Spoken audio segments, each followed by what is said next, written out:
Ya estamos de vuelta en Iquique Televisión con elecciones presidenciales 2013. Cambiamos la mitad del equipo periodístico y obviamente cambiamos también a nuestro invitado. Estamos ahora con Laura, quien es nuestra compañera y nuestra colega. ¿Cómo estás, Laura? Muy bien, cariño.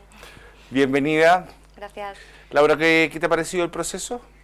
Pues ya lo habéis comentado, pero muy poquita gente. La verdad es que eso ha sido lo más llamativo para mí y bueno, de la gente que iba.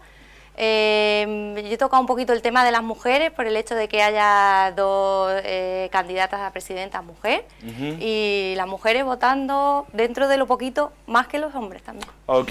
Laura, bueno, te cuento a ti y a nuestros televidentes que estamos con don Rubén Carrasco, quien es director regional del CERVEL, del Servicio Electoral. ¿Cómo está, don Rubén? Bien, muchas gracias, con mucho ánimo, esperando los resultados. Ya el escrutinio comienza pronto y digamos disponibles para lo que ustedes estimen. Don Rubén, me imagino que, como todos sabemos, ustedes se habrán dado cuenta mejor que el resto de la cantidad de gente, ¿cierto? Esta vez fue bastante inferior a todas las elecciones anteriores que hemos tenido, pero se calcula que vamos a tener ¿qué porcentaje aproximadamente de votantes? El pronóstico de esta región por lo menos es muy malo, porque tuvimos la más baja votación en la elección del 17 de noviembre, la más baja elección de Chile, tuvimos 38%, de tal forma que si esta va a ser inferior, imagínense. Hemos hecho todos los esfuerzos, no solo quienes estamos trabajando en esta materia electoral, sino también los candidatos, los partidos políticos, etcétera, por tratar de evitar eso. Pero yo creo que hay componentes culturales y sociológicos que impiden que la población, sobre todo la más joven, tenga clara conciencia. Pero, don Rubén, ¿qué impiden? Esto. Sí, sí. ¿Qué impiden? ¿Cómo así? Por ejemplo, el hecho de que no exista un ramo de educación cívica en los colegios, de tal forma que los jóvenes puedan tener conciencia de no solo de sus derechos, sino de qué es lo que se trata una elección, en qué consiste, qué se juega y qué es lo que allí se está promoviendo para el futuro de ellos, de su descendencia, de su familia, de sus cercanos. Entonces, ese es un aspecto cultural de nuestro país que deberíamos, a mi juicio, mejorar. Porque tenemos allí un inconveniente, tenemos el inconveniente de mucha gente que dice, a mí me da lo mismo. Hay un poeta chino del siglo I que dice, me levanto con el sol, me acuesto cuando el sol se pone, ¿qué me importa a mí lo que haga el emperador? Pero eso es una actitud que nosotros no podemos tener, porque esto nos implica a todos. Hoy día, en esta elección de hoy que está terminando ya, se decide en definitiva el futuro de este país. ¿De alguna manera usted siente que esa falta de educación cívica que existe en los colegios hace que la gente, sobre todo la gente joven, crea que el presidente no influye en nuestras vidas? Entre otros elementos. Fíjese que hoy día, Pero usted siente que lo decía el profesor bastante. Barros Buriel el otro día en un artículo en el Mercurio de Santiago, todos sentimos que el periodo de transición entre la dictadura y la democracia ya terminó. Entonces él decía con mucho acierto, a mi juicio, que tenemos que refundar este país desde el punto de vista político, jurídico, y eso implica una nueva constitución, dentro de la institucionalidad, por supuesto, pero implica que tengamos una nueva mirada acerca de cómo vamos a llevar políticamente nuestro país. Y esa conciencia, yo siento que las personas, sobre todo los más jóvenes, reitero, no la tienen. Y esto es algo que se forma desde la base educacional de nuestro país, es fundacional. Entonces, esa parte no la tenemos y creo que deberíamos tenerla, y eso es uno de los elementos importantes que impide que los jóvenes tengan conciencia de qué es lo que se está decidiendo hoy día en una elección y en las que vienen sucesivamente. ¿Laura? Sí, yo quería aportar, hemos estado con el canal saliendo a la calle prácticamente todos los días a preguntarle a la gente sobre las elecciones en el último mes y mucha gente, aparte de eso, han comentado que ellos eligen a los políticos un día y los 4 años siguientes o lo que dure el mandato hacen lo que les da la gana. O sea, no tiene nada que ver su forma de ejercer la democracia, que es un día, ni siquiera eso respeta, ni siquiera los programas electorales. Entonces la gente dice, pues no voto. O sea, volvemos a lo que yo estaba mencionando, al problema cultural y sociológico. si nosotros tuviéramos conciencia de qué lo que es la democracia representativa, de que cuando uno vota y elige en elecciones populares a representantes a quienes se les entrega un mandato, el mandato esencialmente exige la cuenta del mandatario. El mandatario, en este caso los parlamentarios, los presidentes, los concejales, los alcaldes, los cores, tendrían que rendirle cuenta a sus electores. Esto es lo que yo les propuse, esto es lo que hice. Y los electores tendrían que decidir entonces, si tuviéramos esa conciencia cívica, tendrían que decidir entonces si votan o no de nuevo por esas personas que proponen esos programas, que los cumplen regular, bien o mal. Entonces, esa conciencia, yo creo, cívica es la que no tenemos.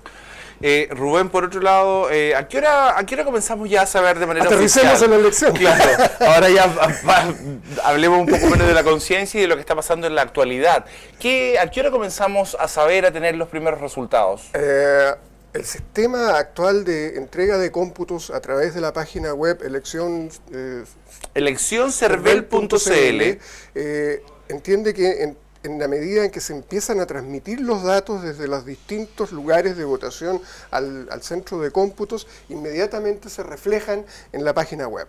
De tal forma que... ¿Esto a qué hora debería comenzar a pasar aproximadamente? A las 6, 1 minuto.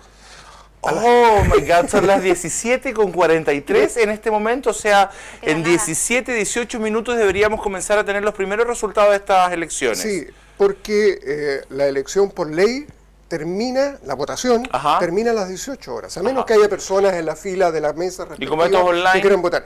Y esto es online. Inmediatamente que se transmite el dato desde la mesa de votación, desde el local de votación, al centro de cómputos, pasa inmediatamente a la página, sin intervención de terceros, lo cual lo hace más transparente también. Entonces, tenemos información online. A las 7 de la tarde está previsto entregar el primer cómputo oficial por el presidente del directorio del CERVEL, con una gran cantidad de mesas escrutadas, y se estima que a las 19:45 se va a entregar el segundo cómputo con el 90% de los votos escrutados. ¿En qué momento ya uno puede decir, esta persona es la que ganó? Los expertos electorales dicen que un 5% de la votación marca tendencia. Marca tendencia. Marca tendencia, sí. O sea, antes de las 6:30 de la tarde, a las 6:15, que sí vamos a saber quién es la próxima presidenta. Claro, a menos que haya empate, si nos basamos en esto, claro, digamos. A menos que haya una proporción muy cercana a lo que llaman también los expertos el empate técnico, que son porcentajes muy escasos entre uno y otro candidato. Eso podría producirse también, pero un 5% ya marca una tendencia. Laura. Rubén, yo le quería preguntar cómo es una elección desde dentro, su equipo, cuántas personas hay ahora mismo trabajando, qué es lo que les queda por hacer, hasta qué hora se tienen que quedar. Qué bueno que me lo pregunta, porque pocas veces se reconoce el trabajo del servicio nuestro. Tenemos realmente mucho trabajo de personas muy esforzadas. Hace más de 3 o 4 meses que estamos trabajando los fines de semana, a veces hasta altas horas de la madrugada, en los días de elección. La elección no termina hoy día para nosotros. Termina bastante después. Mañana funcionan los colegios escrutadores. En la elección del 17 de noviembre estuvimos el 18, el día lunes, hasta como las 3 de la mañana, y seguimos el martes. Y hubo bastante presión ahí, porque mucha por el tema de la huelga también. Entonces yo siento, ¿no? sí, yo siento realmente un gran agradecimiento y reconocimiento a toda la gente del CERVEL y principalmente de la que colabora conmigo en la dirección regional. Ellos son muy esforzados, son muy eficientes, son muy colaboradores, tienen, como decimos acá, la camiseta muy bien puesta en esto de que hay que sacar las elecciones correctamente. Rubén, igual quisiera que esta explicación fuera lo más didáctica posible para nuestros televidentes respecto a qué significa exactamente balotaje. Mucha gente habla del tema y tal vez la gente de la prensa lo sabemos con exactitud, pero la gente en sus casas dicen que... Es la españolización nomás de una palabra francés del balotage. El balotage es segunda vuelta, es una segunda elección, una segunda oportunidad. Esta elección, jurídicamente, la elección de hoy es continuación de la del 17 de noviembre. está dispuesto así en la ley. Se hace una elección, no se dan los porcentajes que la ley requiere para mantener electo o proclamar electo a alguno de los candidatos de alguna de esa elección, y hay que definirla entre dos. Esa segunda vuelta es lo que los franceses llamaron balotage. Ellos fueron los primeros que electoralmente usaron este modo el modo de hacer segundas vueltas. Y por eso es que quedó esa expresión de francesa, el balotage, como segunda vuelta. En español es segunda vuelta.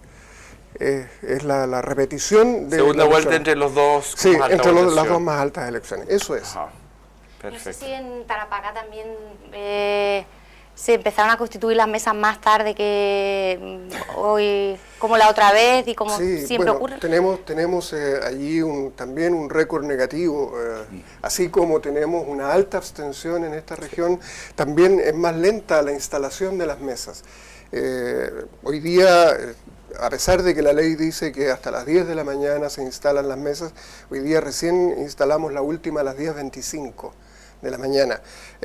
Logramos el 100%, tuvimos la desgracia en la elección primaria anterior de que una mesa no se instaló en Colchane. Colchane es una situación muy especial. La elección fue el 30 de junio, de tal forma que toda la gente estaba recién pagada de sus sueldos en Colchane y todos bajan a Iquique o a Pozo Almonte a provisionarse. Y había poca población allá.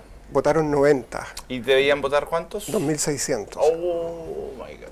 O sea, pero ahí hay otro problema, además, tenemos un padrón demasiado extendido. Según el censo, Colchane tiene 900 habitantes. Toda la comuna. Eso fue todo un tema que salió en la prensa y en todos lados. Todavía se está investigando. Todavía hay una investigación penal sobre eso que está haciendo el Ministerio Público de Pozo Almonte. ¿Usted siente que de alguna manera el CERVEL es cuestionado por la población o siente que el CERVEL es una de esas instituciones en que la gente dice no, es correcto todo? A ver, tuvimos un problema en una elección donde hubo algunas dificultades, pero yo creo que hoy día hemos recuperado mucho de la credibilidad de esto. El CERVEL ha asumido, a partir de la ley que aprobó el voto voluntario y la inscripción automática, asumió una serie de responsabilidades mayores que las que tenía. Por ejemplo, una muy importante que es la transmisión de los datos electorales, que antes efectuaba el Ministerio del Interior. Por una cuestión de transparencia, el Congreso aprobó que en vez de que fuera un organismo del Ejecutivo como es el Ministerio del Interior, lo hiciera un organismo autónomo como es el CERVEL. Yo creo que hemos rescatado el respeto de la ciudadanía para el CERVEL. Siempre lo tuvimos, pero también mi sensación es de que el CERVEL tiene que efectuar una reestructuración interna, y eso es lo que se pretende con el nombramiento de un consejo directivo que cambió la estructura del CERVEL. Creo que a eso nos vamos a dedicar en los próximos tiempos, y creo que también debe efectuarse una modificación legal de las disposiciones que rigen las elecciones hoy día. Tenemos una ley, la 18.700, sobre votaciones populares, que es de 1986. Las circunstancias tecnológicas, sociológicas, son totalmente distintas de las que existen hoy día. Y eso hay que hacerlo, pero requiere la modificación legal. Y por eso es que pienso que nosotros, y esto es una cuestión que solo yo pienso porque la estoy estimando, pero es lo que hay que hacer. Tenemos que ponernos al unísono de los tiempos. Creo que no resiste más un servicio como este y un sistema electoral como el que tenemos, que es altamente burocrático. Ok. Laura, yo terminé ya con Rubén. ¿Algo más tú que consultarle? Le quería preguntar, como hemos hecho con todo lo que ha pasado por la mesa, ¿qué haría para favorecer que la gente vaya a votar? Está hablando de las nuevas tecnologías, tal vez del voto electrónico. Pero sobre todo yo haría una modificación de los planes de estudio de los jóvenes para enseñarles educación cívica. Yo lo oí, en mi tiempo había un ramo de educación cívica donde nos enseñaban cómo funcionaba políticamente el país. Sí, es verdad. Eso sería esencial. La educación es la base del progreso de los pueblos. Ok.